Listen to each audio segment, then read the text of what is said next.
Today we're going to discuss stress resiliency, what it means to be stress resilient. Is there a way we can build it up? What are some of the tools that we can use to become more resilient towards stressful situations? So first, the idea of stress resiliency is it's the ability to maintain or quickly recover mental health during or and after periods of adversity. So a lot of people think of stress resiliency as something that can be manufactured through hard work and exercise, and that makes you a more resilient person. And although there is some research to kind of back that idea up, and then that's something that we'll talk about within this episode. But what we also want to focus on is some of the more cognitive, emotional regulation type of strategies that seem to be more effective to make someone more resilient towards stress. And first, we want to think about how do people look at stress resiliency? How do they determine it within the research? What are some of the ways that they research it? And we have these two trains of thought when it comes to resilience. So we have this idea that it's a trait based manufactured idea, right? Where the personality is based in resiliency and it's seen as like a stable personality characteristic and intrinsic trait that can predispose somebody to handling stress more effectively.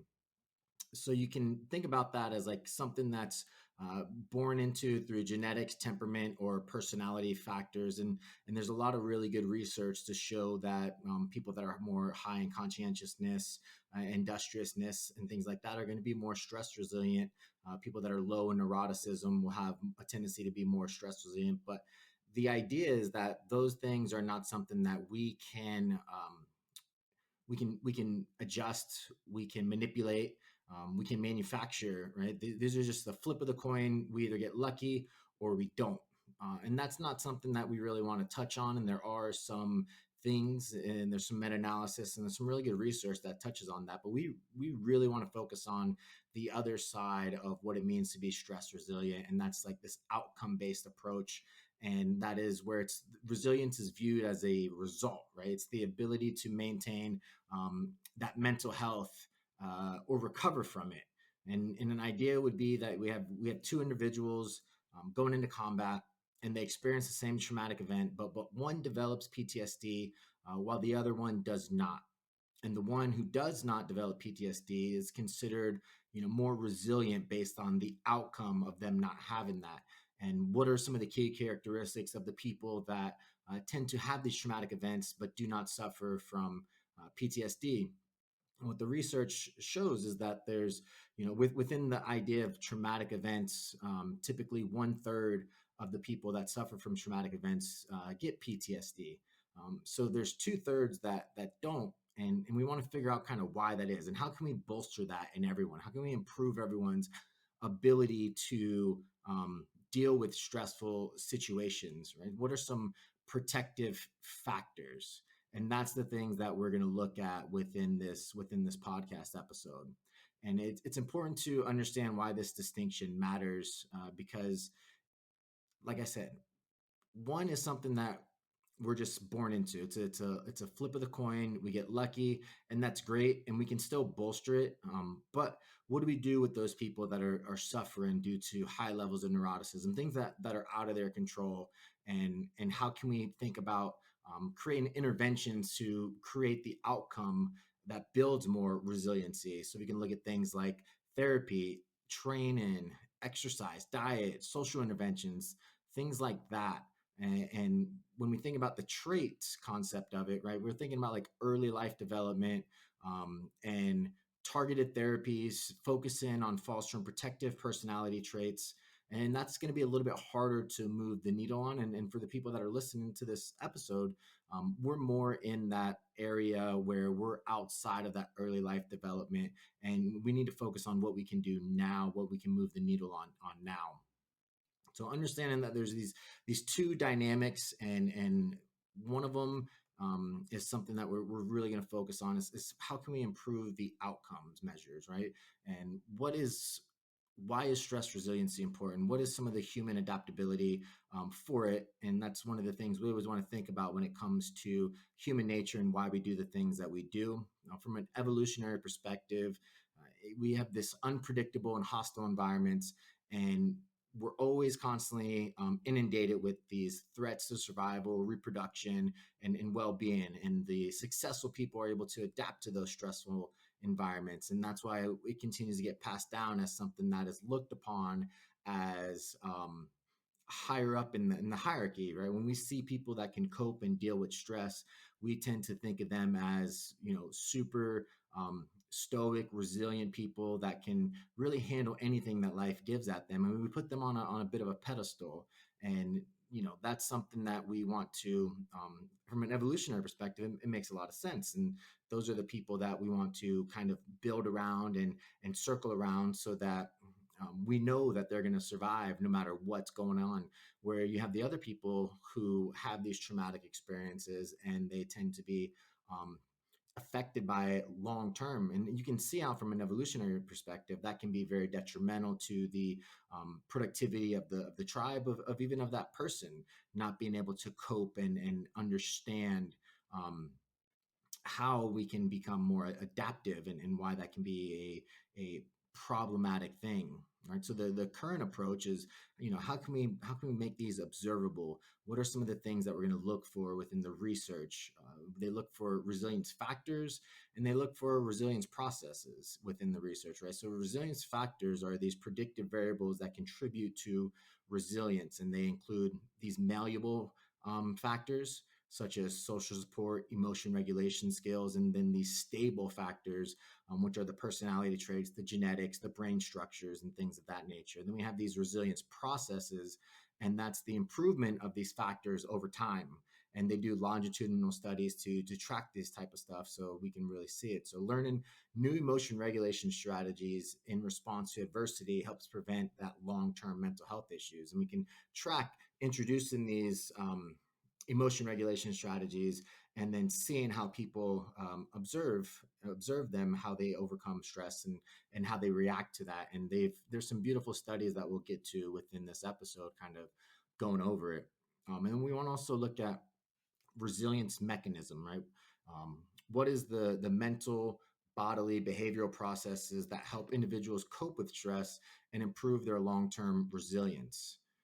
So an example of that is, if a person actively seeks support during stress, that specific act of seeking help is what we would call a resilience mechanism. And then the resilience factors are the predispositions, conditions that make it more likely that an individual will activate these resilience mechanisms. So we have intra-individual ones, cognitive skills, neurobiological traits, and then we have the extra individual ones, social support, parenting style. An example of that would be a person with strong communication skills, which would be that individual resilience factor.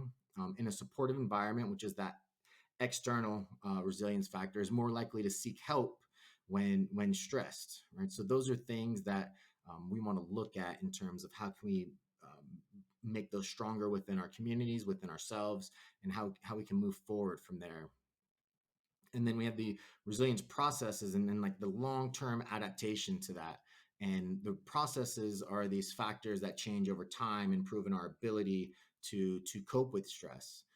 A person experiencing adversity may improve emotion regulation skills, such as cognitive reappraisal, which we've talked about in previous episodes, and that can strengthen those resilience factors. And we have these short-term acute responses that can be very helpful, such as when things are highly stressed, distraction or avoidance can be very beneficial. Whereas if the stress response is low and muted, then something like cognitive reappraisal may be more beneficial in that instance. And then we have the long-term ones, things that we have these toolboxes, and we have all these tools that we can pull from that help with long-term resilience. So we want to think of it in terms of multi-level framework, right? Resilience mechanisms, resilience factors, and resilience processes. And how can we build those through the short term and the long term? Someone who successfully seeks help during stress, that's that resilience mechanism. And within that, they may develop a stronger tendency to seek support in the future, right? So we have this constant reward processing of We sought out help during stressful situations that helped lessen that stressful situation. So therefore, we're building this model, right? This error prediction model of like this was a successful step in the right direction. Um, so something else to think about is this, you know, the universality of resilience mechanisms, right? We're going to go over some of these, and you'll notice that some may work for you and some may not. There's no such thing as a universal coping strategy that's going to work for everyone, and we want to make sure that we're able to pick the ones that work for us, and we want to try to use as many at our disposal. And there will be some that we go over that are adaptive in certain situations, and maladaptive if we continue to push them and use them to process all of our stress situations. There's not a one size fits all. Cognitive reappraisal is great, but it's not going to be the one that always gives you the answer that you're looking for. So we have stress, right? And that's an adaptive function. We want things to be stressful in our life. We want to create stress in our life through exercise, through doing challenging things, trying to push our body to adapt. And that's where that stress response comes in. And in acute bouts, that's going to be very beneficial for us.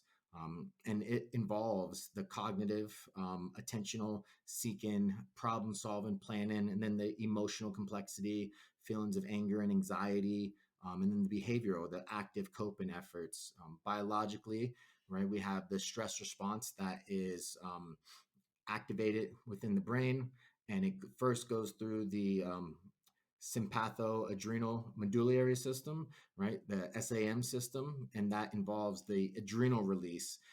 So you think of the glucocorticoids and the things that are released through the adrenal gland. And then we have the HPA axis, the hypothalamic pituitary adrenal axis, and that leads to that cortisol response, right? So we have the glucocorticoids that get released, and then that manifests itself into the brain, into the HPA axis, and then that releases cortisol.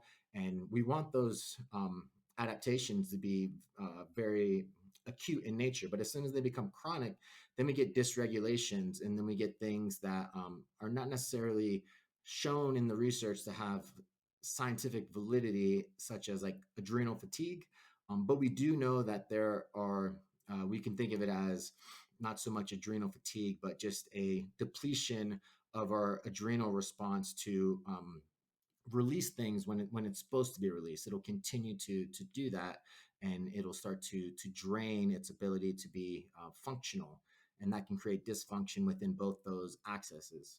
Um, so in the short term, like stress mobilizes all our resources so that we're able to handle threats. Very good thing. But it becomes harmful when it's chronic or exaggerated, and it consumes resources and leads to dysfunction and disease. But we want to make sure that we're not actively always avoiding stress, because that doesn't create that resiliency. That doesn't allow us to learn the mechanisms to cope with this type of stuff. We want to learn strategies to do it. And again, sometimes in high stressful situations, the research tends to indicate that avoidance and distraction may be a better option every now and then, just to get away from the situation. But it's not the strategy that we should use every single time. And because that's when we start to run away and focus on avoiding things that need to be something that we seek head on, right? We want to seek challenging things. We want to seek things that force that cortisol response. But we want to be able to control those things so that when they get put upon us in situations that we can't control, we're able to use these strategies to manipulate our responses and pull us from a sympathetic drive to a more parasympathetic state so that we can help regulate that autonomic nervous system and get cortisol in our body regulating itself and acting appropriately. So not all coping strategies are helpful in all situations. It's a good idea to have flexibility within our ability to cope with stress. So examples of that would be, if we're using effective help seeking, right? That can be when support is available, that can be very effective. But if that's our only strategy, it can be a little unreliable. It can cause dependency issues when people aren't around. So then we can start to fall into this idea of nobody's here for me, nobody's there when I actually need them. And if that's our only tool that we can pull from, then that can cause problems. Same thing as fighting an aggressor, right? It's great if we win the fight, but it can be very harmful in unsafe situations. So if that is our tendency to cope with stressful situations, is to like attack it head on, and that can be very problematic in places where that's not necessarily the safest choice. And then the last example is distraction, right? It can be good when no action can be taken. So like think of turbulence on a plane. If it's can be far better to distract ourselves because well, it's out of our hands, right? So it's the locus of control. We want to focus on the things that we can focus on.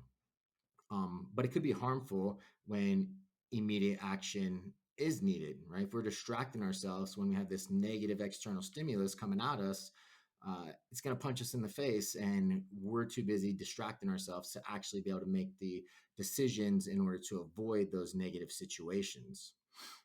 So we want to recognize the nature of the stressor. We want to select the most effective strategy for each situation, and we want to monitor its effectiveness.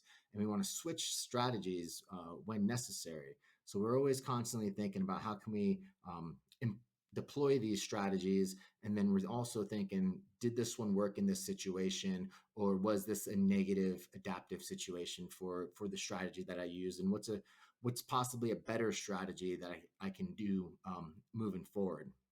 So the core idea is to have this flexible and adaptive response to stressors, depending on how individuals appraise slash interpret the stressful situation.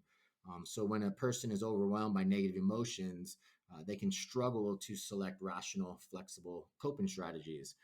So that's when you get this flooded, right? You get so think of like an argument with a significant other, and you get flooded with all these emotions. You start to realize like my ability to say the thing that I want to say to get my point across is now blurred with this emotional response that I just can't seem to use the right words, or put myself in the right situation to make the right gestures, right? We get flooded with these emotions, and that can make it very hard. But the more you practice it, the more it becomes automatic. So these are things that are tangible tools that we want to practice over and over again. So within the idea of like a good mechanism is appraisal, right? Appraisal processes occur before an individual selects a coping strategy. So they're both conscious and non-conscious. The conscious verbal appraisals is how we actively think about the stressor. And then the non-conscious ones are these automatic instinctive responses, right? Those are the emotions, non-conscious, automatic. And then we have the feelings, which are conscious verbal appraisals. And we talked about that in previous episodes, the ability to reappraise things from a negative to trying to find a positive approach to that allows us to, one, lower our amygdala response, that heightened fear response that we get when we see negative stimuli. And it allows us to use our prefrontal cortex, the CEO of our brain, the decision maker, more robustly. So the resilience factors, a key is appraisal biased towards positivity. Um, Individuals with mild optimism, appraisal tendency, or tend to have a more resilient, more robustness in their resiliency. So slight optimism allows us to put ourselves in a more of a positive state of mind when negative stimuli comes about. So threat probability would be like mild optimism. Rather than expecting the worst, we can expect some good from things, right? So if you're going on a date, instead of thinking like, oh man, this person's not going to like me, this person's going to think that I'm not funny, and you have all this negative skepticism going into it, right? Having some mild optimism of like, oh yeah, this person is going to like me because every interaction that I've had over the last 3 months have been positive interactions, and no one's said to my face that, hey, like, I don't like you, you're not worth talking to, right? So we can use past experiences to shape our optimism of future experiences and current experiences as well. And then another way optimism can help is through the magnitude of the threat. It can help We can use mild trivialization rather than catastrophizing, and control and power. Right, we can have mild overconfidence rather than helplessness, and that can increase our motivation to act towards things. Right, this idea of like mild confidence, being confident in things that you've never done before, usually results in better outcomes. So if you're going to play pickleball with your friends and you never played before, having some confidence in your athletic ability is usually going to result to more competency, and more fun when you start to play the game as well. As opposed to just thinking that, like, oh man, I always trip over my feet, and that's just the type of person I am. So when I go to play, I'm going to trip over my feet. I'm going to get embarrassed. No one's going to want to pick me again. So like, why even bother showing up? So we want to start to think about like, how can we reinterpret some things through a more optimistic lens? That's one of the primary strategies and primary tools to help build more resiliency. It's a reshaping and a reframing of the way that we look at ourselves and the way that we look at the challenges in front of us. Um, and then, like I said, we can learn from past experiences.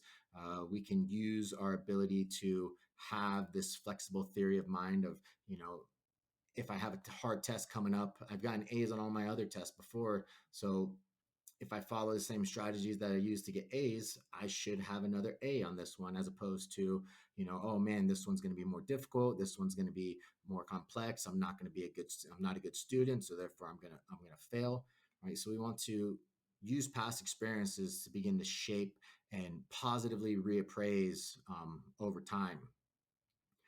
And we also know that starts to begin to store memory, positive memory enneagrams in our mind, that we are the successful person, that we are constantly forming these new memories. And if we're using an optimistic lens to form those memories, then we're going to be able to pull back on those and look at those from time to time in order for us to update our ability to be successful in stressful situations. One of the things that people who suffer from depression have a hard time with is they start to store more negative memories, and they're not able to enlist any positive memories. And we've seen through the research of optogenetics and other research where they were able to implant positive memories, positive enneagrams in the memory stores of mice, that the mice automatically, instantly went from a depressive symptoms to a more positive outlook and positive symptoms. So the memories that we form, the way we optimistically view things,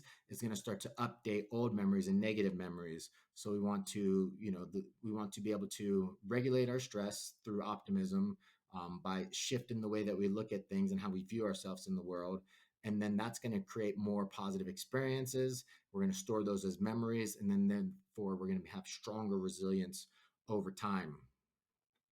Another one is this idea of fear and threat, and being able to discriminate between threat and safety. And the research on this, where they do these fear exposures, is another way that we can build stress resiliency in people. So if you're if you're scared of, say, spiders, right?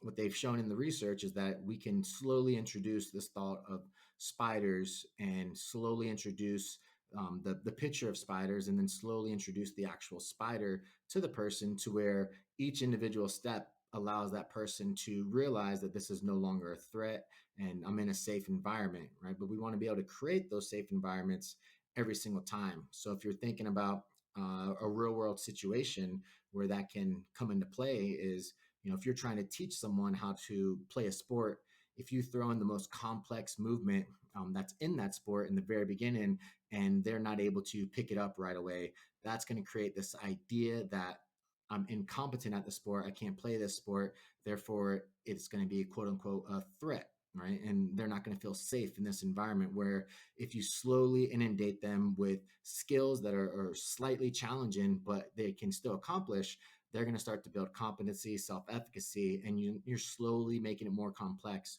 over time. And that helps blunt that fear response. So even though it's not a spider or a fearful situation, these same adaptation principles can be displayed and can be used when teaching a skill, when trying to learn something new, when trying to shift the way that you perceive negative stimuli. So if you go and you think to yourself, like, oh man, every time I go out with my friends, I always bumble over my words, and they're just not going to want to hang out with me anymore. I have this fear that every time I go out, I just bonk, and it's not good, right?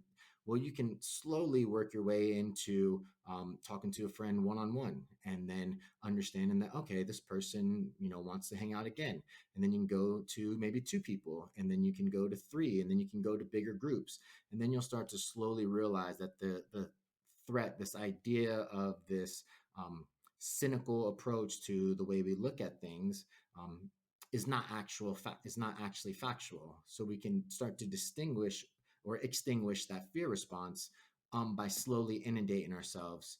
And the reason why that is important for stress resiliency is that people who have strong resiliency show better abilities to have that extinction learning and memory response.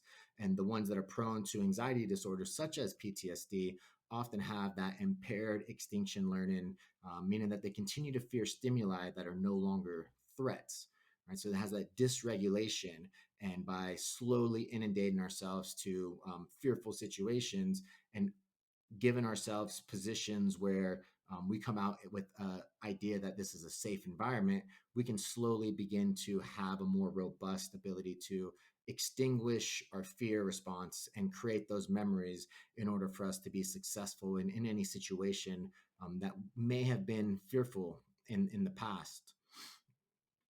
So, another idea is the stress reactivity and recovery paradigm. And the goal of that is like, how do we respond and recover from stress? And that's how they implement these studies to figure out ways to do that. So a participant faces a acute stress like public speaking, and then the researchers measure the reactivity, like how intense is this response, and then how quickly they return to baseline. We do that within our research when we're trying to use cognitive behavioral therapy techniques to improve performance in certain resistance exercise or aerobic exercise, and we track HRV in order for us to see the stress response and to see the recovery dynamic of it, and then we can implement different CBT strategies during exercise, after exercise, to see if we get better responses.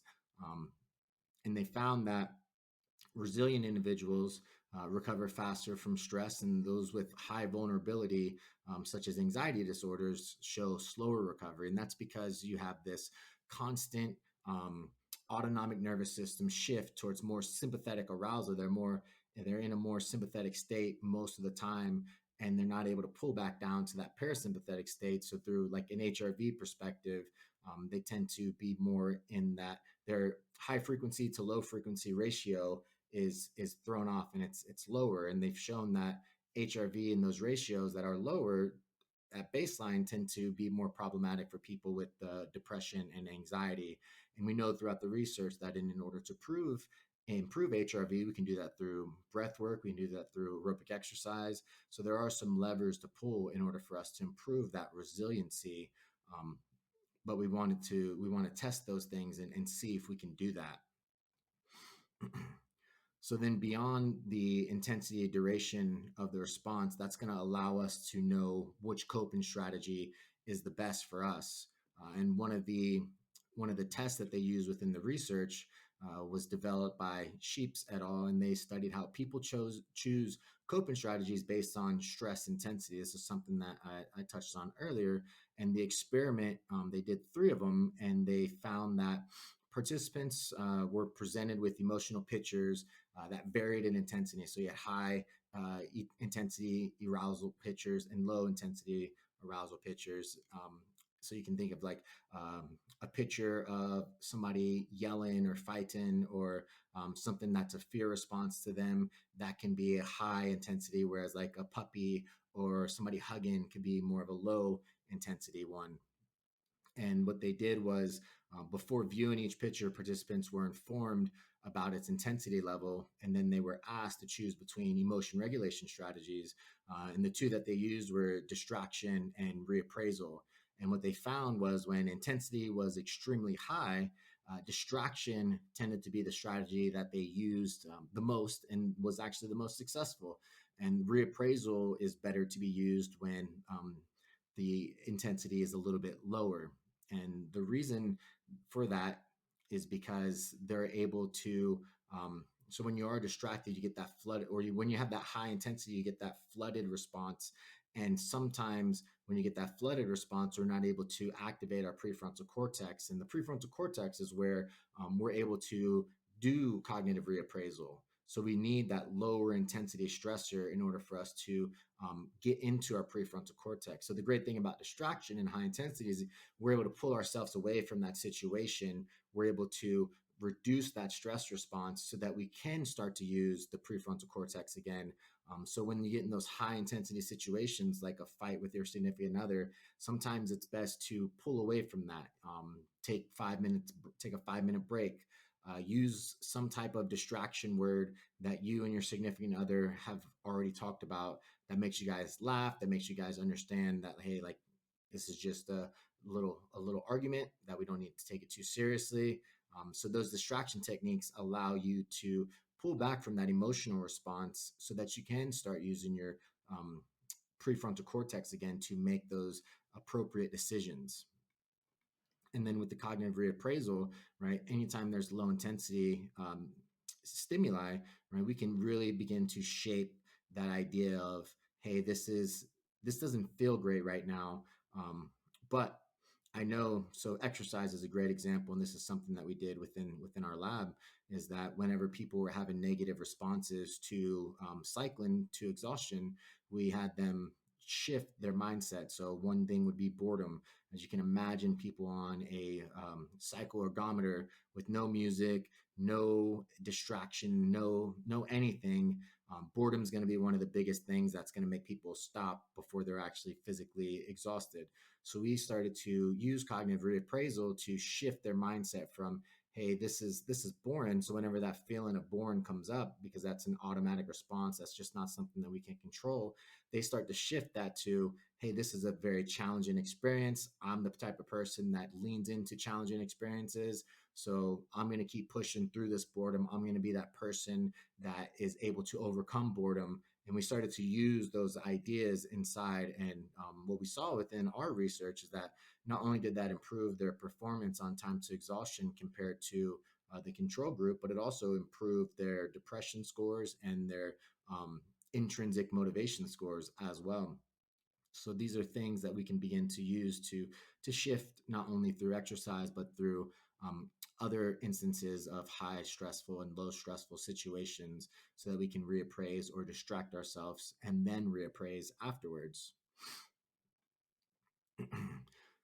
So one of the big things within stress resiliency is we have the reward paradigms as well, right? So the reward system is an antagonist to the aversive system. So we have fear learning and reward learning. They compete in the brain. They're constantly going at it. Positive emotion inhibits negative emotions, and vice versa. So fear extinction learning relies on dopamine, which plays a key role in reward learning. And the role of dopamine in fear extinction has been increasingly recognized due to its involvement in prediction error processing, which we talked about. That prediction error is what our memory does on a constant basis. And it also plays a huge role in salience attribution. Like, what do we pay? What is our attention focused on? And reinforcement learning. Um, so the idea of fear extinction is that it's not passive forgetting, but rather active learning through processes where an individual learns that a previously feared cue no longer predicts danger. And dopamine plays a central role in encoding prediction errors, particularly through the activity of the ventral tegmental area, the VTA. So the prediction error, we have a negative prediction error. What an expected aversive outcome, think of like a shock. When it does not occur, the brain detects this discrepancy. So then the positive prediction error is when an unexpected positive outcome, such as safety when danger is expected. So you expect a shock, and you don't get the shock, instead you get rewarded, that's a positive prediction error. And then during fear extinction, dopamine signals the absence of expected punishment and reinforces this new learning that stimulus is now safe. And studies show that by blocking dopamine signaling, that impairs extinction learning and prevents animals from properly updating their fear response. So we have these overlapping circuits within the dopaminergic area that play integral roles with reward and extinction. And what you'll know within what you'll come to learn within the brain is that there's no one brain area that doesn't. Everything is intertwined and everything plays off of each other. So dopamine is known for its reward based learning, where it reinforces behavior that leads to positive outcomes. That can also lead to negative outcomes. So we have people that are trying to diet and they're constantly chasing reward based food. That's going to reinforce this negative behavior. So when the diet gets hard, or say they get stressed out in life, that's when people have a tendency to fall off their diet, because they're looking for a coping strategy and they're looking for a reward for a stressful situation. And therefore, they seek food that allows them to create more dopamine so they feel more positive. But that's more of a negative cycle that they can get into. So it can be both positive and negative. But the fear extinction, it recruits the same pathways involved in reward learning. So the ventral tegmental area, the VTA, and the nucleus accumbens circuit is crucial for reinforcing behaviors that lead to safety. So the VTA to the pathway is the dopamine, to the nucleus accumbens pathway is the dopamine circuit when organisms experiences relief or reward. So it can be dopamine released in the nucleus accumbens during fear extinction enhances the encoding of that new safe memory, and therefore we can continue to update and update.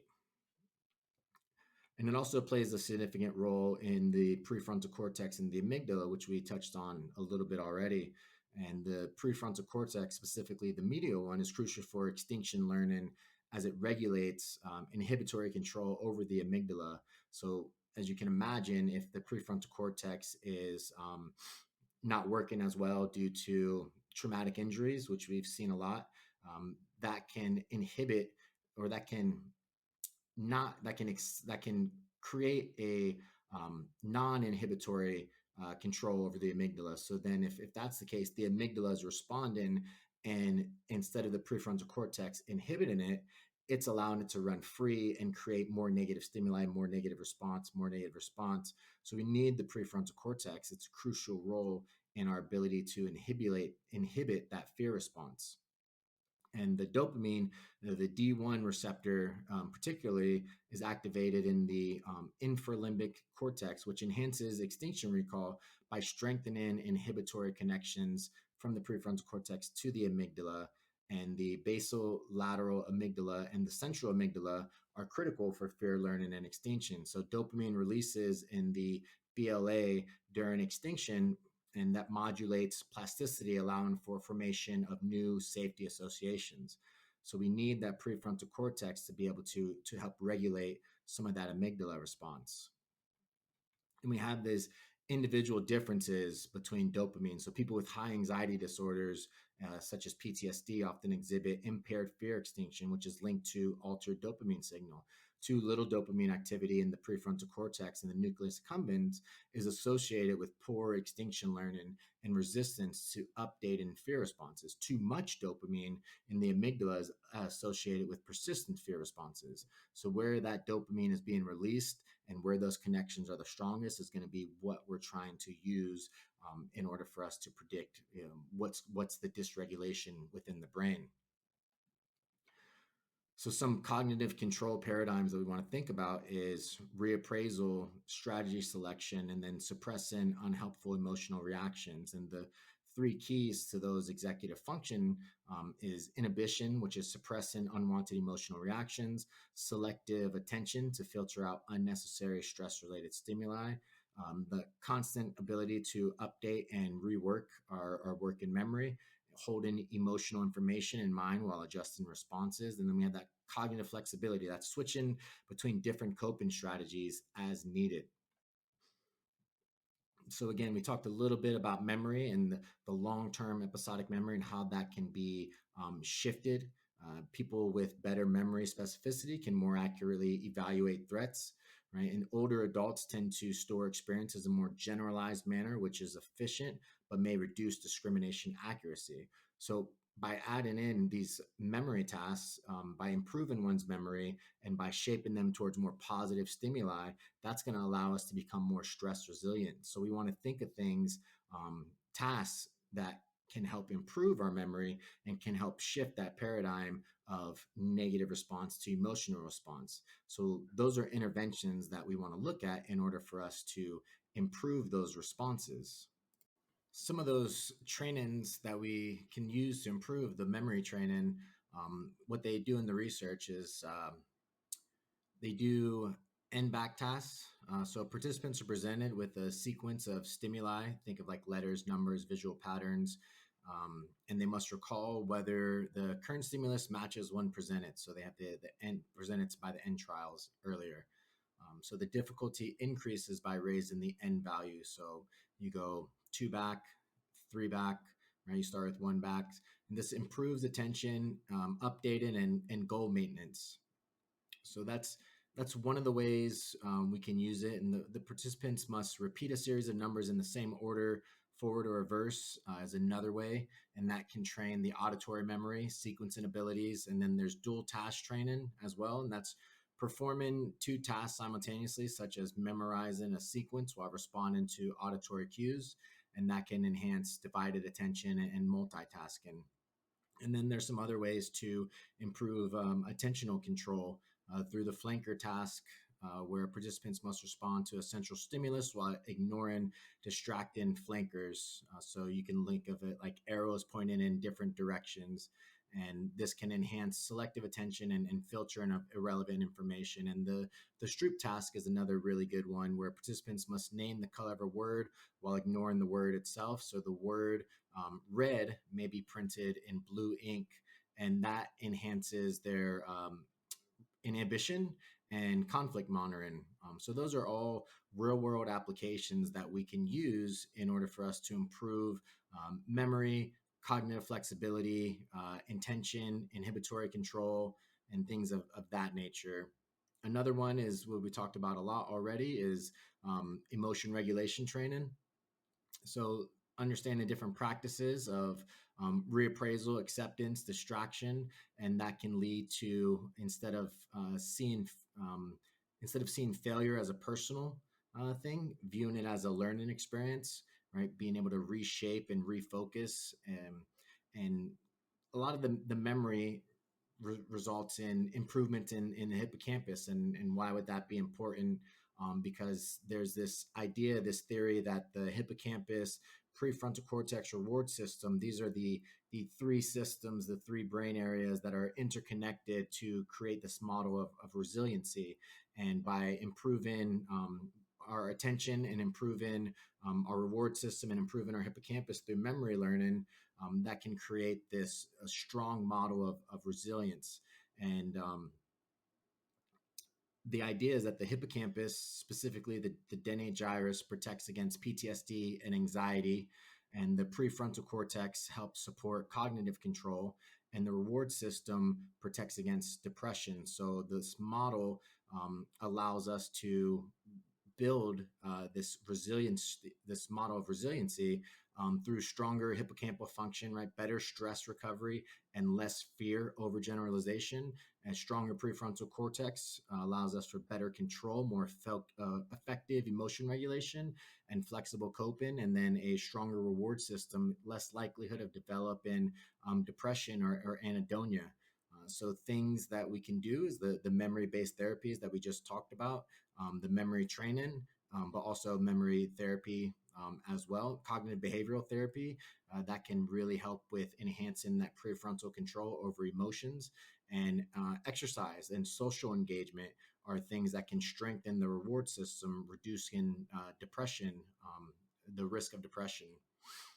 And the neurobiology about behind why these mechanisms might be the infrastructure, the framework for resiliency, is because, again, the memory hippocampus is crucial for memory, stress regulation, and pattern separation.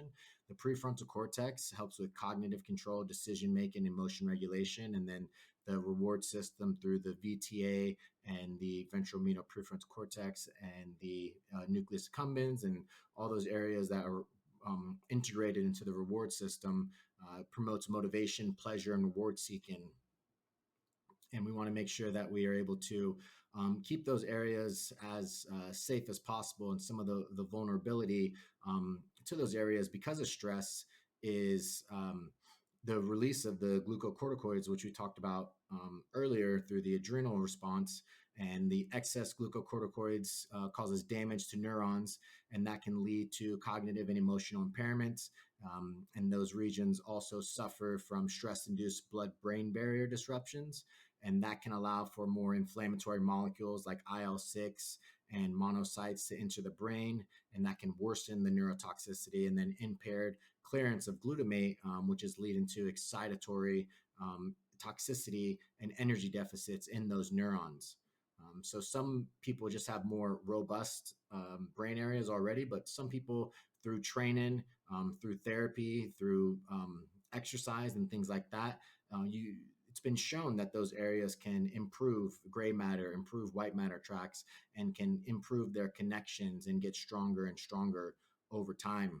And one of the things that we look at in my lab is the role of BDNF through exercise and how that can improve plasticity, specifically in the hippocampus, and can start to create some of those positive memory engrams. And the BDF that plays a crucial role, and it protects against stress-induced depression-like behaviors in the Denny gyrus.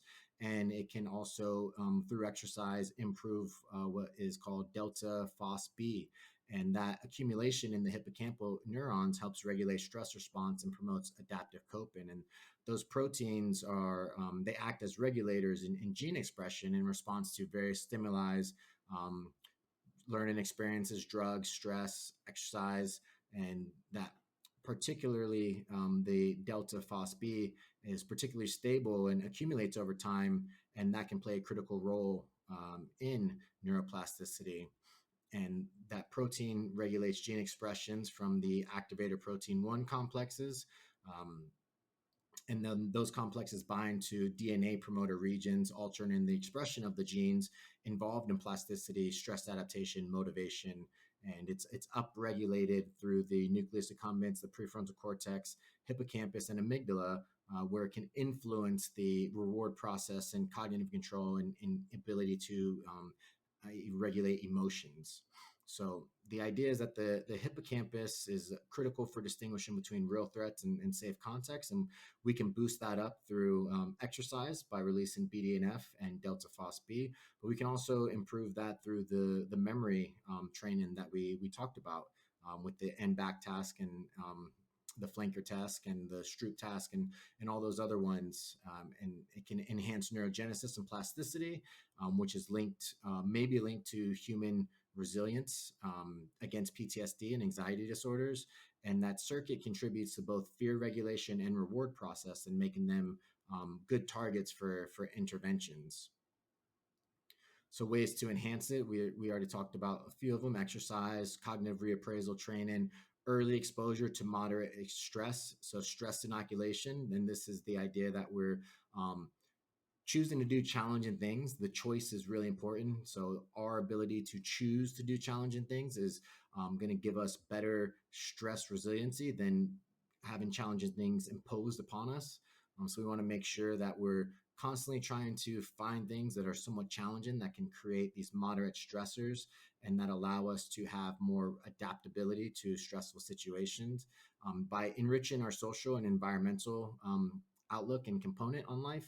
And that can increase that reward sensitivity and dopaminergic function. And then there are some pharmacological approaches. Ketamine is one that is good for boosting, or could be potentially good for boosting resilience through the glutamate receptors. And then the delta FOSB activators may also boost reward and hippocampal plasticity. So Resilience is not about avoiding stress, but adapting to it through the neuroplasticity of the stuff that we talked about. And then the hippocampus, the prefrontal cortex, and the reward systems are central to those stress adaptations. So we want to continuously try to find things that target those areas as much as possible. And this can enhance neurogenesis, dopamine function, and cognitive control, which can improve mental health.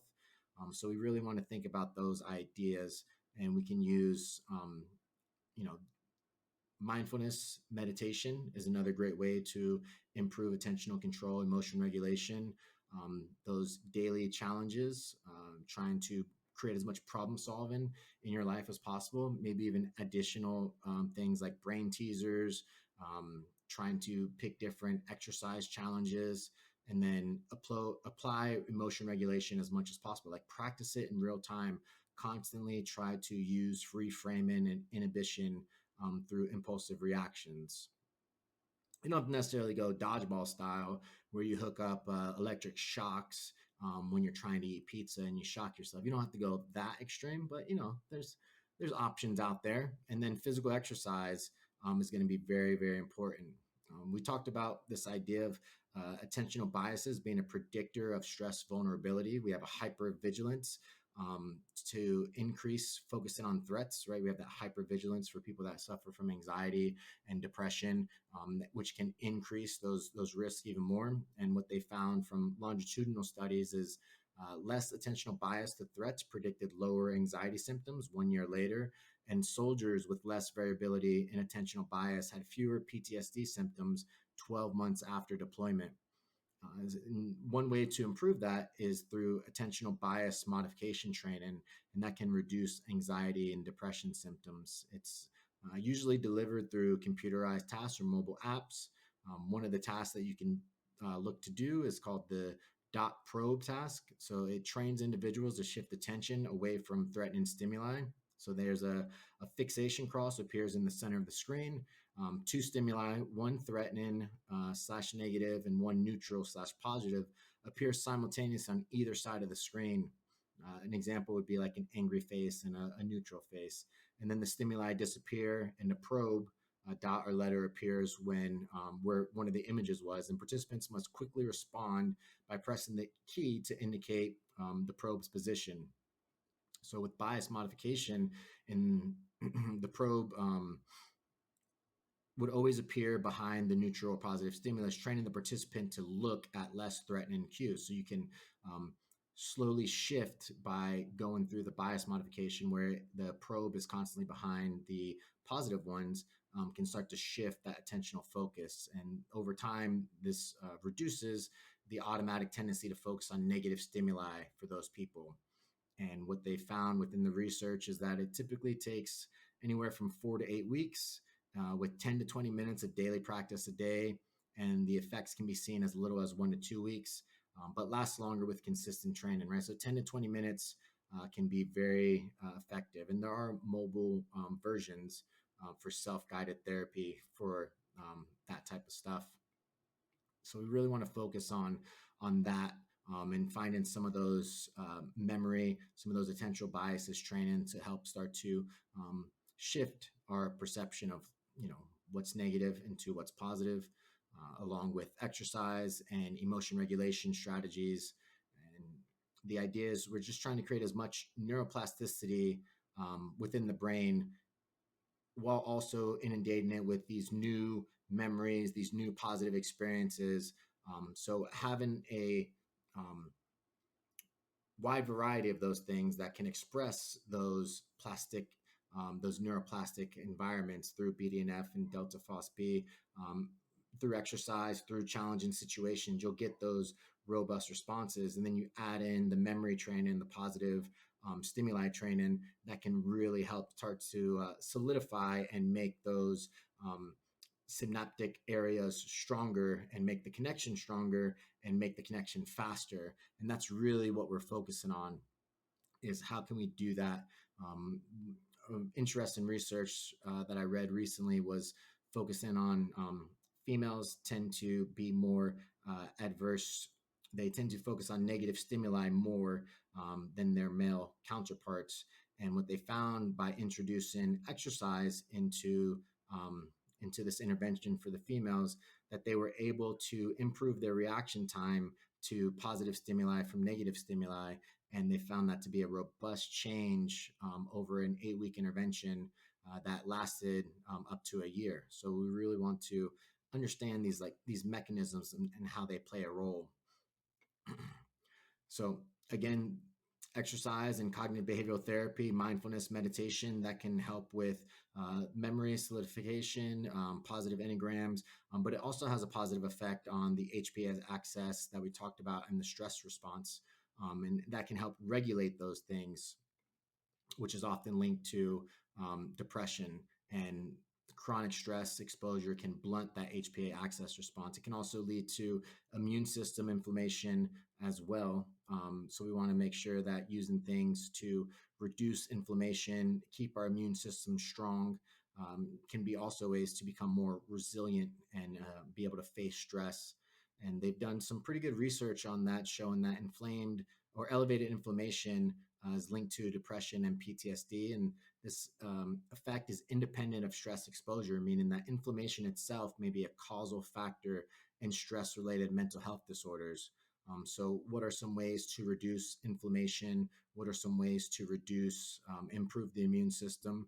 We have exercise that can lower inflammation. We have anti-inflammatory diets, so omega-3 fatty acids, polyphenols, prebiotics to support brain health.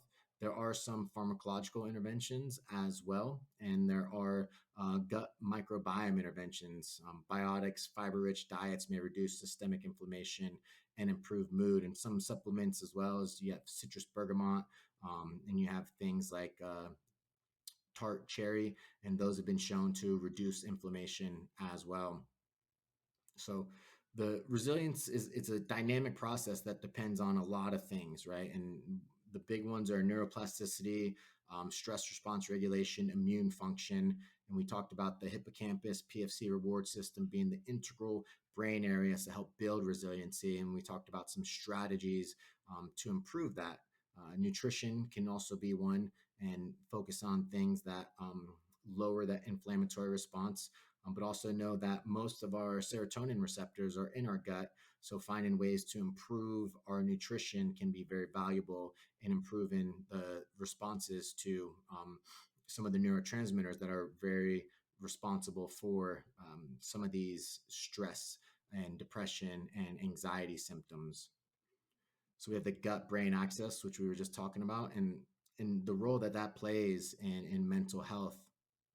And what they found was that depressed individuals have lower levels of Corpocus bacteria, which produce butyrate, and that's a short chain fatty acid, and that strengthens the gut and blood-brain barrier integrity, and has anti-inflammatory properties and may support dopamine metabolism, linking to reward. So we want to try to improve that butyrate response, and that can be done through exercise. That can be done through ketogenic diets. Things of that nature can improve that response. But just thinking about ways to improve that relationship, and some of the dietary manipulations that they found within the research through probiotic supplementation, such as Lactobacillus casei, Lactobacillus gacerea, and Clostridium butyricum, and that can reduce perceptions of anxiety in students preparing for exams, improve sleep, gut function, lower stress, and they found that that can be positive ways to improve that gut brain connection and that interconnection of everything, and reducing that improving that immune response, reducing that inflammatory response, and that can help reduce things like IL-6 and C-reactive protein, which are blood markers that you can use to indicate a impaired stress response. And usually those blood markers are higher in people that suffer from PTSD and depression. So if we can bring those blood markers down by improving inflammation,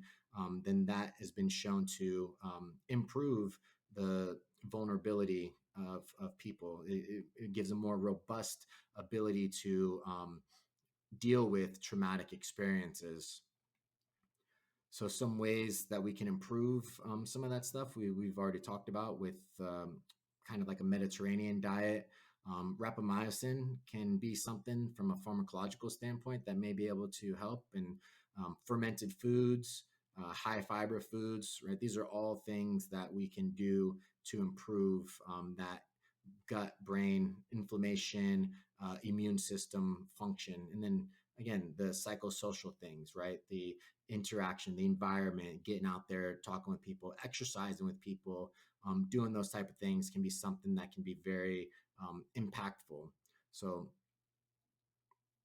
again, we want to think of resiliency as not just a brain phenomenon, but it involves the entire body, and maintaining these healthy body responses through exercise, through the training that we talked about, through nutrition, can be ways that are both helpful in improving stress resiliency, and but also very helpful in improving just acute mood and how we see ourselves in life. So we want to take all these things to improve that robustness of stress resiliency. So it's both a mental mind body component, which we come to find out with all this stuff when it comes to mental health, is that the mind body is not something that you can separate.